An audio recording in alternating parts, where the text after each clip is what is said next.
Today on Locked On Red Wings, Moritz Seider and Lucas Raymond are finally the alternate captains of the Detroit Red Wings.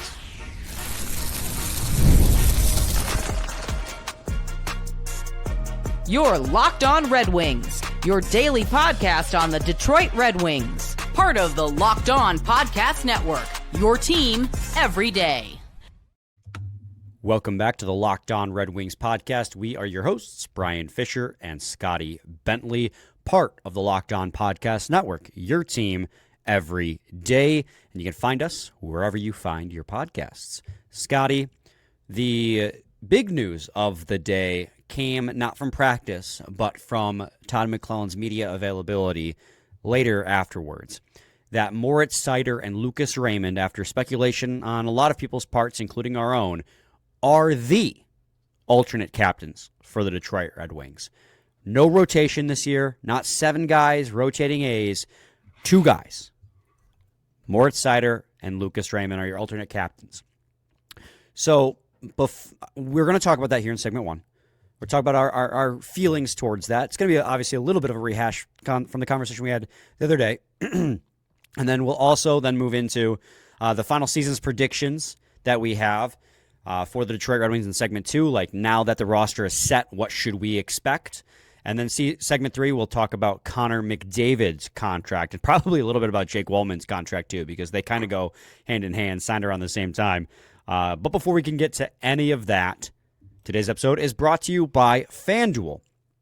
Download the FanDuel app now by visiting FanDuel.com and win $300 in bonus bets if your first $5 bet wins. Scotty, the Detroit Red Wings, as previously stated, named Seider and Raymond as the alternates for this season. We've spoken a lot a couple days ago when it first kind of became aware to us that, they're the only ones wearing the letters when they're on the roster during preseason. If they weren't in the roster, other people would. But if they were both there, nobody else did. And so, I want to ask you, not your first reaction, because obviously your first reaction is like, yeah, about time. Like, that's something we've discussed. But I want to know where your head's at with this team's leadership group as a whole moving forward. As this team, again, actually gets younger with 3 rookies making the team. Now the 11th youngest team in the NHL, where last year they were one of the oldest. And they're trying to get out of this playoff drought. I'm thrilled. I'm absolutely thrilled. And I think there's a few different reasons for that. One is something that I've talked at length about all summer and that we talked about when we did our episode, right? Who should be the alternates, whatever, that we do every year. And now that's no longer going to be an easy episode for us every July. So that's too bad. We'll still do it. Because Seider retained the A. Those that August would be a new low, hit. even for us. That would be really scraping the barrel. No, but I think that this is a really big deal because it signifies, I don't want to say the start of a new era. Like they've been, like, those 2 guys have played enough years at this point, which is crazy to say, but where, like, they've been an established part of this team for a while. They've been 2 of the best players on the team for a while, whatever. It's not like they were waiting for a talent level to be reached to give them the A, but I do think that there is something to be said for your 3 pillars at the NHL level are, like, pretty objectively those 3 guys. And that's not to say that other guys aren't obviously very important and that other players can't play themselves into and out of that conversation. But as it stands right now, and as it has stood over the last, 3 years, those 3 guys have always been the core that you are building around at its most, stripped down level, right? You have, we talk about the core all the time, and that's always a summer episode we do too. Who's a part of the core? What, there's different layers kind of the core. At the very center of it, as like I said, as stripped down as you can get with that conversation, the 3 players that you are planning on building around long term and want to retain for the longest amount of time is those 3 guys, more than anybody else in the organization at the moment. And so I think it does signify something, and it is important that those three guys are looked at as the leaders of the locker room. And I think that matters for outside perception, which matters for things like trade and free agency, right? People are going to get signed and know immediately who runs the show, kind of, for lack of a better term, on this team, and whose team it is and who they're going to lean on a night in, night out basis. So I absolutely love it. I think it's well deserved, and I think that it is again kind of it kind of signifies like you are entering this era where all three of them are in their primes at the same time, and I think that is really exciting. Right. I mean, I agree with everything you just said, and I think the two main points that stand out the most for me as the reason why this is so important is, one, like you said, the pillars.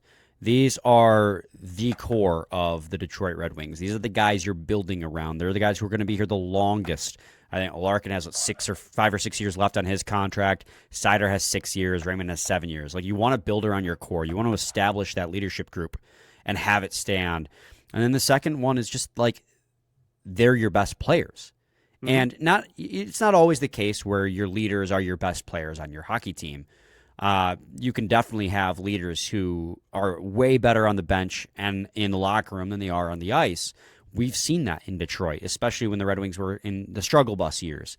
So, but they are your best players, and they're also your young core. So for me, it's like that. It's a no-brainer. These are the two guys. And, McClellan said it best. This is an Original Six franchise. And when he was here, they had 2 alternates and 1 captain. And that's how they're going to run it as long as he's here.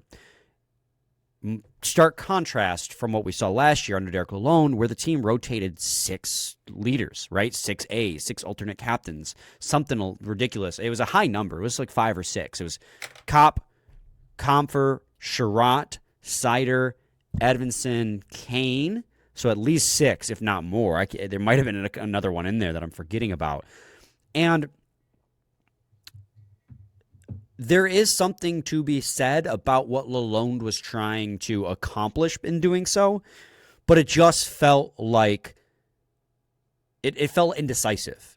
And that kind of sums up Lalonde's entire time in Detroit. Indecisive. Like, if you can't sit down and select a couple of guys to be your leaders and wear the A, because, and this is, I don't know if this is the case, right? But this is just how I infer. It's like, he didn't want to make the choice. Like, everyone's a leader, everyone deserves to wear the letter, so they all are going to do that. But, like, you have to be able to make that decision. If that's a hard decision for you to make, I think that's kind of a worrying sign, and obviously we saw that didn't end well. With McClellan, he stated, like, he said, this roster is 23 leaders deep. He says you don't have to wear the letter to be a leader. And he said that, who's wearing the letter doesn't even really matter to them in the locker room. It's about speaking up. This team, he hearkened back to when he was an assistant coach here.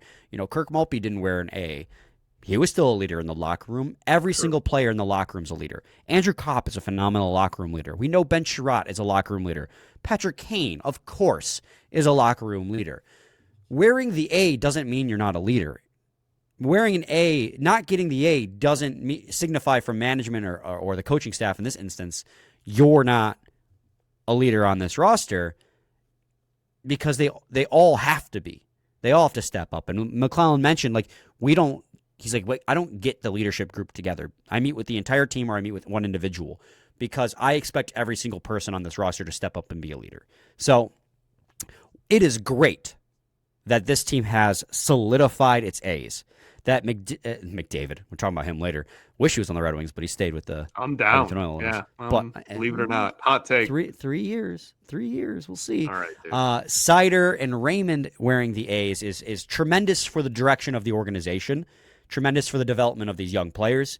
But it does not mean that these other players are not leaders. It's exciting. I love it. I'm pumped up because now we have full-time Raymond and Seider A's. We have Fedorov's retirement. We have 3 rookies making the roster. We got the Centennial jersey, Centennial jersey, but Centennial year. If LCA, if the Red Wings can make the playoffs, the roof will pop off of LCA, and that will be amazing. But Scotty, oh, you look like you had something to say. No, I mean, I agree with you, and I think again, I think this is more of a long-term thing than it is even like this year specifically. Like, For sure. Like for as long as gonna McClellan is here.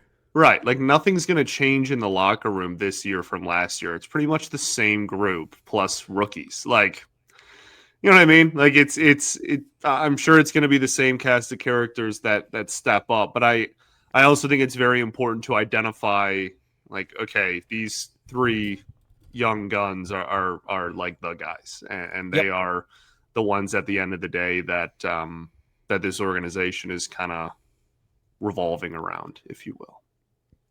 Scotty, let's head to a quick break. When we return, we'll talk about our final season predictions for the Detroit Red Wings.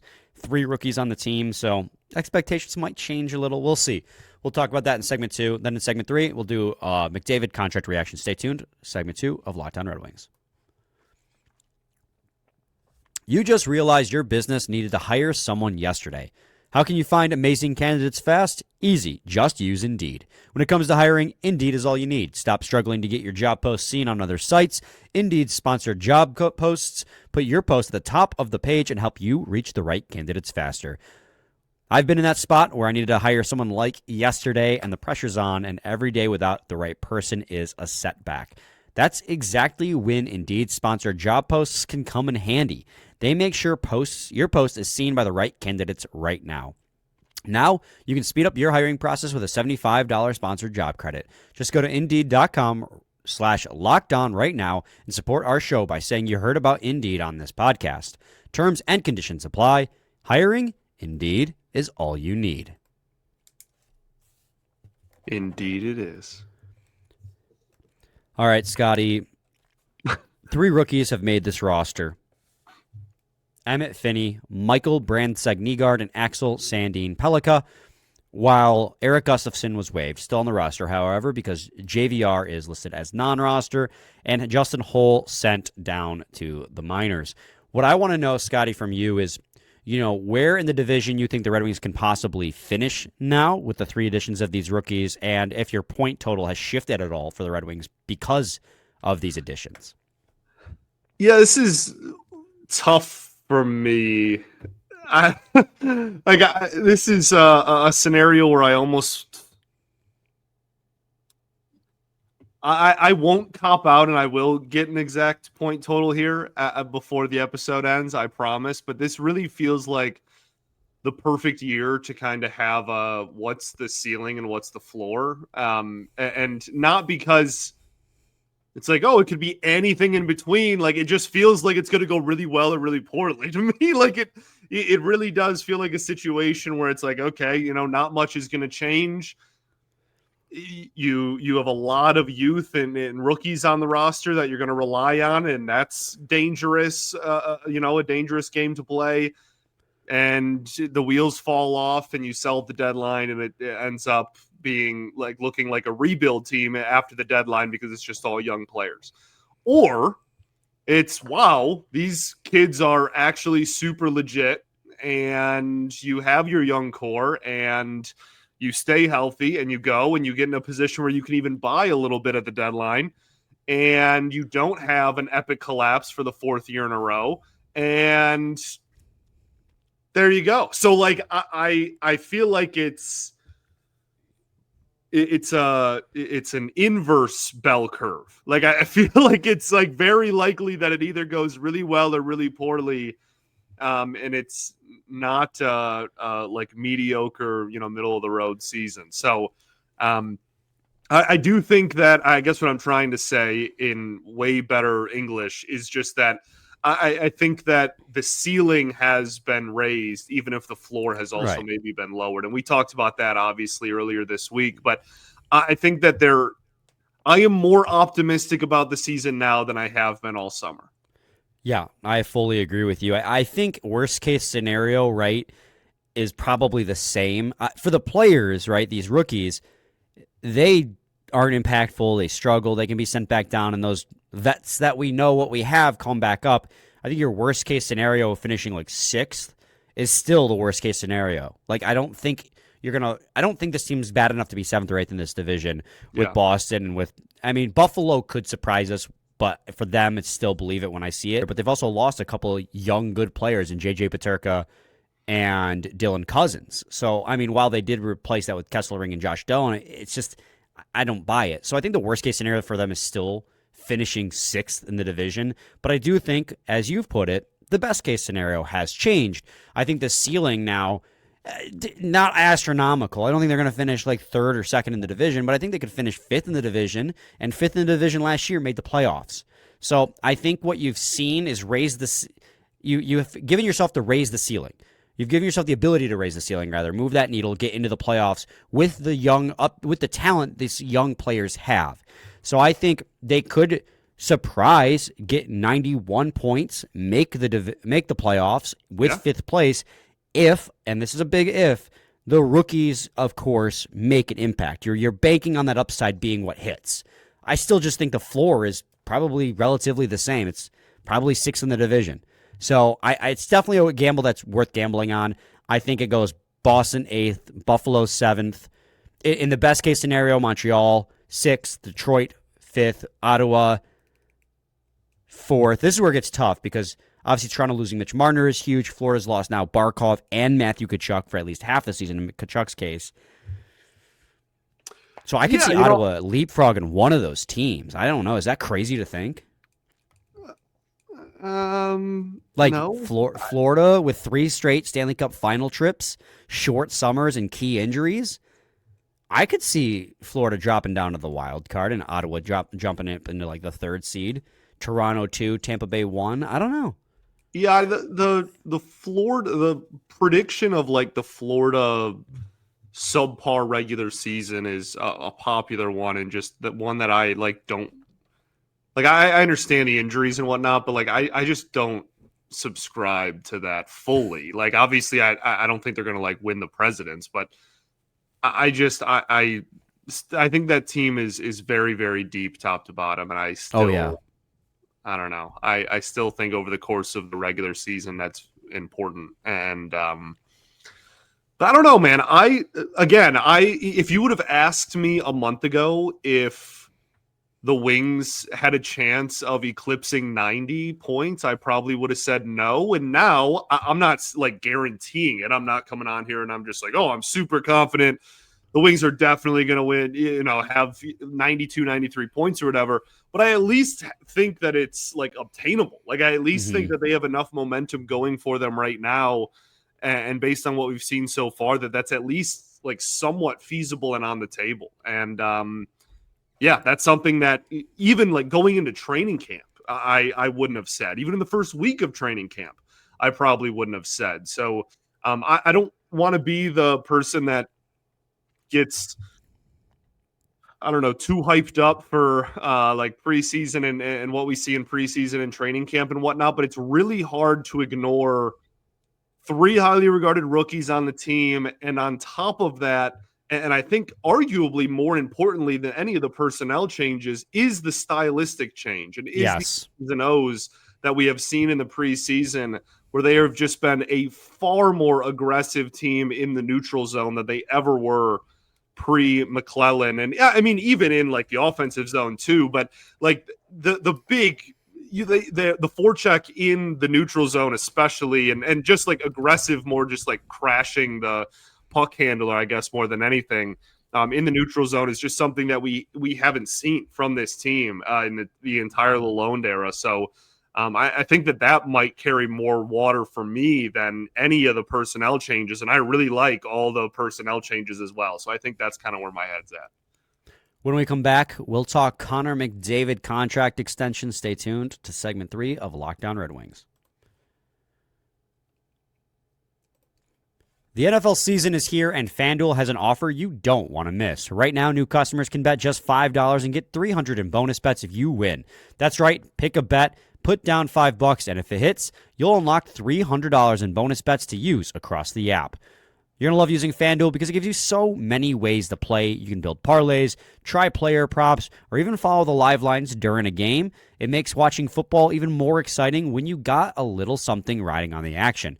Whether you're a casual fan or love diving into the stats, FanDuel makes the game day experience so much better. So what are you waiting for? Visit FanDuel.com to download the FanDuel app today and get started.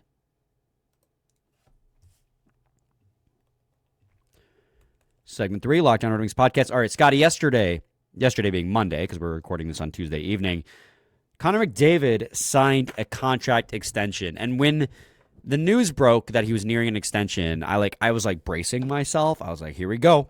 Here comes the $20 million 8-year extension. And then it was, this deal's going to be short term. And then it was, this deal will be sub $13 million. And I went, huh? What? Say that again? And then it came out, it was 2 years at $12.5 million. So, Scotty, why don't you explain to the people why in the world Connor McDavid would take such a short term at such a low cost?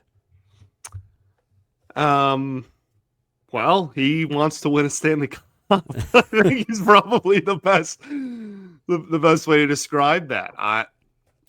I don't think there's any other justification for it. I think the way you put it yesterday is actually my favorite way that I've heard anybody describe the situation, and that it is a prove-it deal, just not for McDavid, obviously. Right.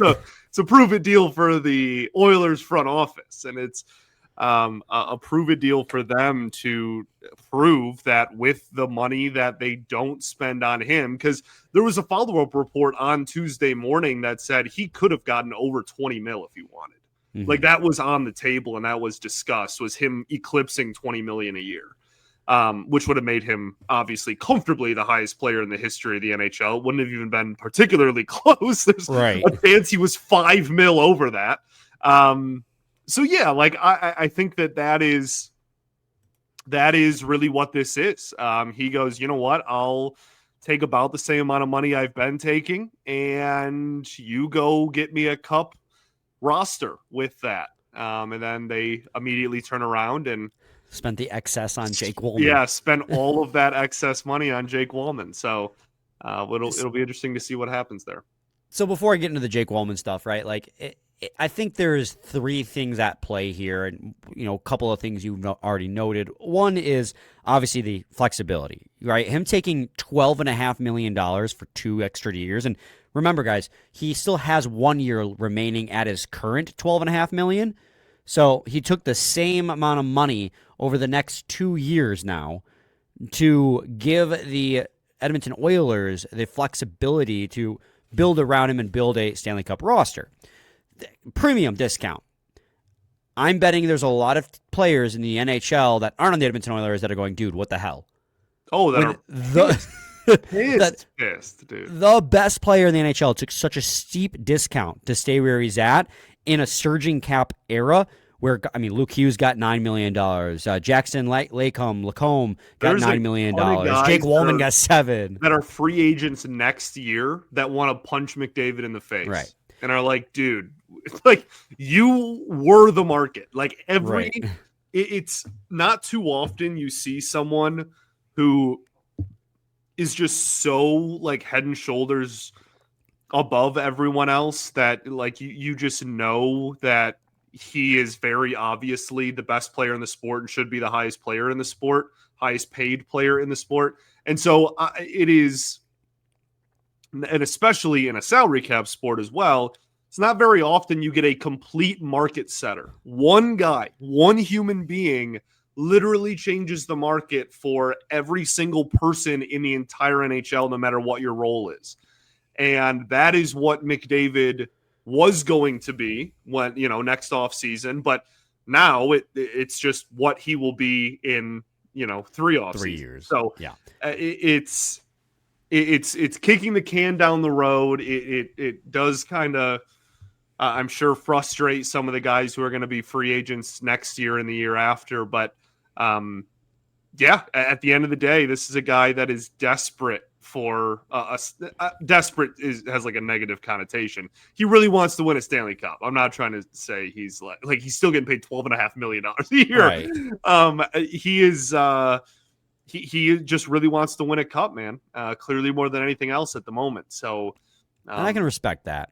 Yeah, me too. Me too. And at the same time, like the flip side of that coin, we were just talking about the player frustration. If an owner, or not an owner, but a general manager comes to a player and be like, "Well, we can't pay you X because McDavid took such a steep discount." Like that's the expectation. The agent will respectfully tell that general manager to pound sand. That's an outlier, not the rule. So I don't know if it's going to have that big. Like everyone knows this is such a steep discount. Correct. No one's gonna. Yeah, no one. My point is he didn't set the market. Like that means nothing. I agree with you. I'm just saying for negotiations. First, nobody's gonna walk in and be like, "Well, McDavid's getting paid $12.5 million, so like that's obviously." Like we have a whole summer just this summer right now that just ended. We have a whole offseason already of what value looks like across the NHL when the cap goes up, and that is what it is. McDavid's is, no one's using that for any calculations for sure. So the second thing that's at play in this situation was what you already mentioned was the prove it, right? He's putting Edmonton on the clock. Says you got 3 seasons now for us to win a Stanley Cup.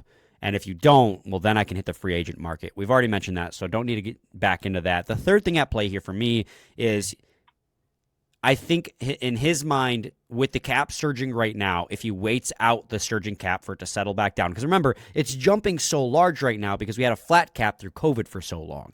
So we're seeing huge leaps as a rebound effect. So it'll settle down. And I think what he's waiting for is that cap to settle down, then he can sign his, if it's free agency at that point, it'll be a 6-year contract. If it's with Edmonton, it'll be a 7-year contract. Well, he'll be in his prime. He'll just be at the tail end of his prime, but he's still Connor McDavid.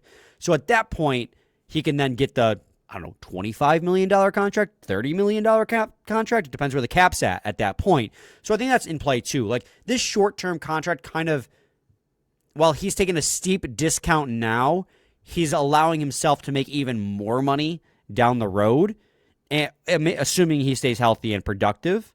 And also gives Edmonton Oilers the best situation. Yeah, but that, I don't know. He also could have signed a $20 million deal for 3 years.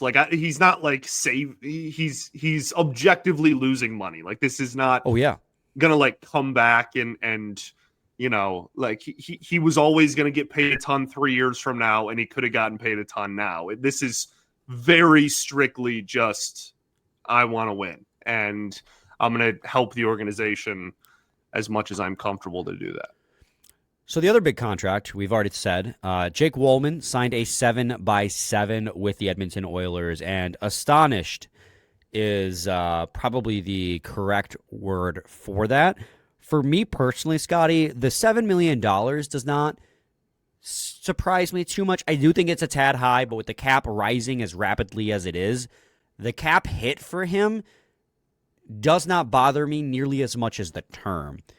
This is he's 29 years old at this point, so he'll be 36 when this contract expires, and currently, he's injury prone. He's got a lot of injuries, and he's a sheltered offensive defenseman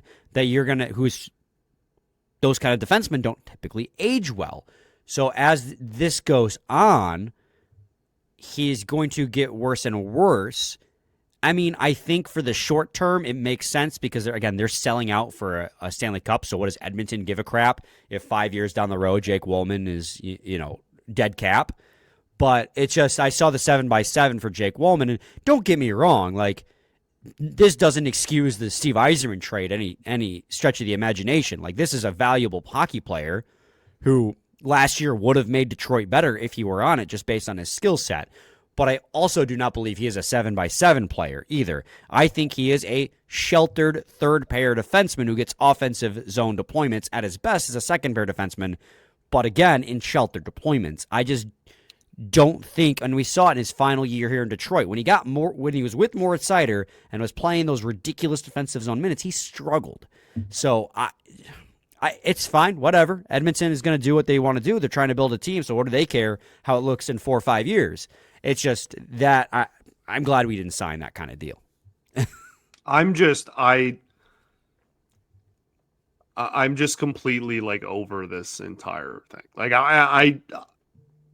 I do not think about like Jake Wallman on the Red Wings anymore, dude. Well, Like, the only reason we're talking about him is just because it happened. No, I know, but it like rehashes always within the fan base and the internet. It's like, oh, look, like now let's talk about this all over again or whatever. It's like, we're not Jake Wallman away from being a cup contender, man. right. Like Jake Wallman wouldn't have fit the timeline. I just don't. It's not something it was a bad trade. I'm not like excusing the deal. It was a terrible, terrible, like kind of giant black hole on Yzerman's resume as GM for the Wings. But it was a while ago, and they've moved on. Like I don't care. I'm really, I could not really care less.